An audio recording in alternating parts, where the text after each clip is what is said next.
سورۃ الحج کی آیت نمبر 34 سے درس ہوگا اور سورۃ الحج کا رکو نمبر 5، 17ویں پارے کا رکو نمبر 12۔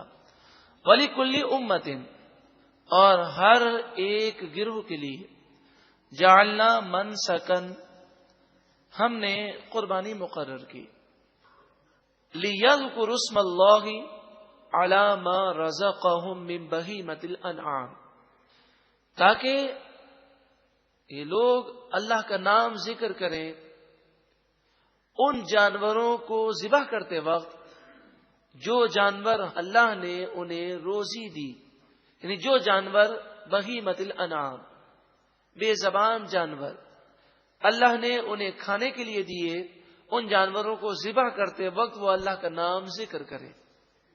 اس کے مسائل آپ سن چکے ہیں کہ جب جانور ذبح کیا جائے تو اللہ کا نام لینا ضروری ہے۔ کوئی بھول گیا تو وہ معاف ہے، مگر جان بوجھ کر اگر اللہ کا نام نہ لیا یا غیر اللہ کا نام لیا ذبح کے وقت تو وہ جانور مردار ہو جائے گا۔ فَإِلَٰهُكُمْ، پس تمہارا معبود، الہ واحد، وہ ایک ہی معبود ہے۔ فَلَهُ أَسْلِمُوا، پس اسی کے لیے تم جھک جاؤ، فرما بردار بن جاؤ۔ وَبَشِّرِ الْمُخْبِتِينَ، اے محبوب آپ عاجزی کرنے والوں، تواضع کرنے والوں کو خوشخبری سنا دیجئے۔ مخبتین، اللہ سے ڈرنے والے، عاجزی انکساری کرنے والے، وہ کون لوگ ہیں؟ الذین اذا ذکر اللہ، جب ان کے سامنے اللہ کا ذکر کیا جاتا ہے۔ وجلت قلوبہم، ان کے دل اللہ کے ذکر سے لرز جاتے ہیں۔ اللہ تعالی ایسی ذکر کی لذت ہمیں بھی عطا فرمائے۔ والصابرین علی ما اصابہم، اور صبر کرنے والے ان تمام مصیبتوں پر جو ان پر آئیں۔ صبر کرنا انتہائی ضروری ہے، بے صبری سے مصیبتیں دور نہیں ہوتی بلکہ ثواب ضائع ہو جاتا ہے، بلکہ بسا اوقات بے صبری سے ایمان بھی ضائع ہو جاتا ہے۔ والمقیم الصلاۃ، اور نماز قائم کرنے والے۔ وَمِمَّا رَزَقْنَاهُمْ يُنْفِقُونَ، اور اس سے جو ہم نے انہیں روزی دی وہ خرچ کرتے ہیں، یہ اللہ کے نیک بندے ہیں۔ وَالْبُدْنَ، اور بدنا سے مراد اونٹ، گائے، بیل، اس طرح بڑے جانور۔ جَعَلْنَاهَا لَكُمْ مِنْ شَعَائِرِ اللَّهِ، ان بڑے جانوروں کو ہم نے تمہارے لیے اللہ کی نشانیوں میں سے بنایا، یعنی یہ اللہ کی قدرت کی نشانیاں ہیں کہ اونٹ، گائے، بیل کس قدر بڑے ہیں، انسان اس کے سامنے کتنا کمزور ہے، مگر اللہ کی شان ہے کہ اللہ تعالی نے انہیں کتنا نرم کیا ہے کہ بڑی آسانی کے ساتھ انسان کے قابو میں آ جاتے ہیں۔ انسان کو اللہ کا شکر ادا کرنا چاہیے۔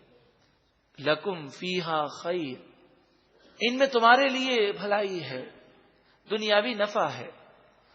فَاذْكُرُوا اسْمَ اللَّهِ عَلَيْهَا، پس اللہ کا نام ذکر کرو تم ان جانوروں پر۔ صواف جانور کی اس حالت کو کہتے ہیں جب جانور کا ایک پاؤں باندھ دیا جائے اور 3 پاؤں اس کے کھلے ہوں۔ اونٹ کے لیے ایسا کرنا سنت مبارکہ ہے کہ اونٹ کو نہر کیا جائے تو ایک پاؤں باندھ دیا جائے اور 3 پاؤں کھلے رکھے جائیں اور پھر نہر کیا جائے، تو اس حالت کو صوافہ کہتے ہیں۔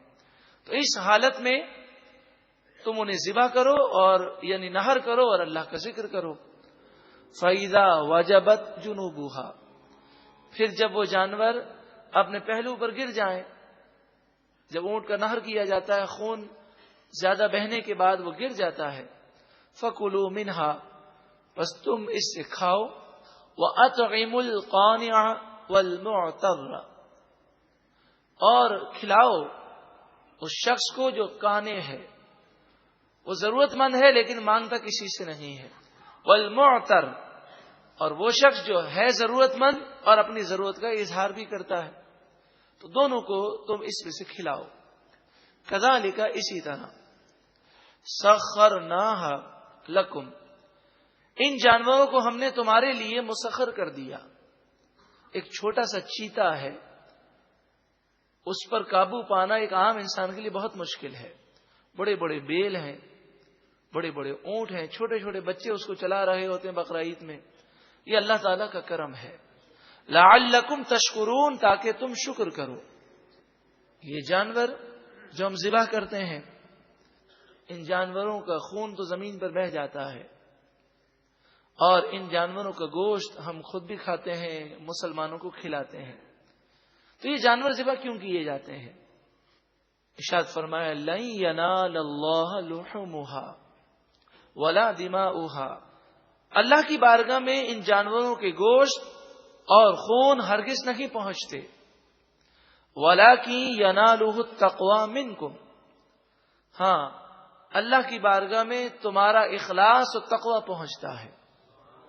یعنی جو اللہ کی محبت میں تم نے اللہ کے حکم پر جانور ذبح کیے، وہ محبت، وہ اخلاص، وہ تقوی، وہ نامہ اعمال میں لکھا جاتا ہے.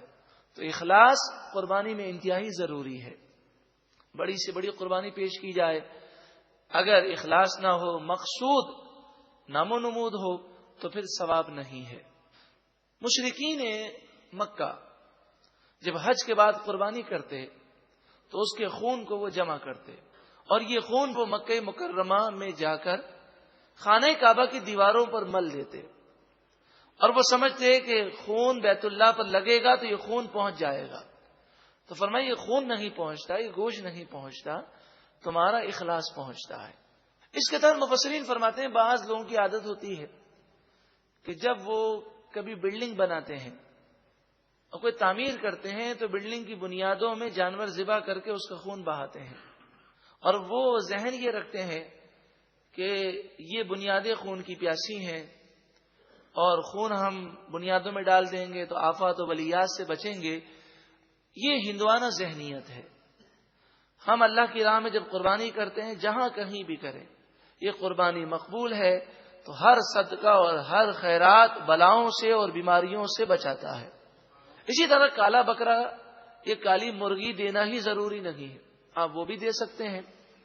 جو بھی آپ صدقہ کریں، جو بھی خیرات کریں، حدیث پاک کے مطابق وہ بلا کو اور مصیبت کو، بیماری کو دور کرتا ہے. بس اللہ تعالی کی بارگاہ میں اخلاص ہونا چاہیے. کذالک، اسی طرح سخرھا لکم، اللہ تعالی نے ان جانوروں کو تمہارے لیے مسخر کیا، تمہارے قابو میں کیا.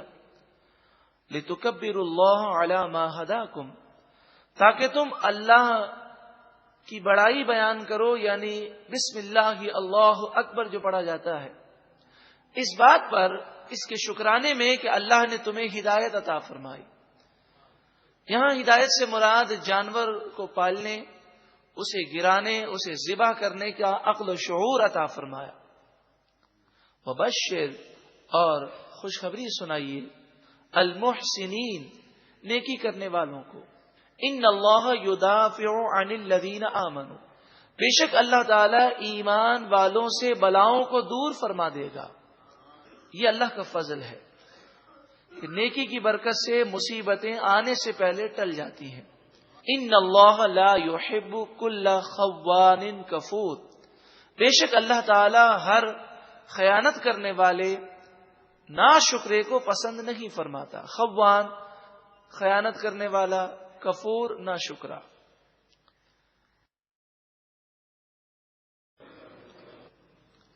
سورۃ الحج کی آیت نمبر 34 سے درس ہوگا، اور سورۃ الحج کا رکو نمبر 5، 17ویں پارے کا رکو نمبر 12.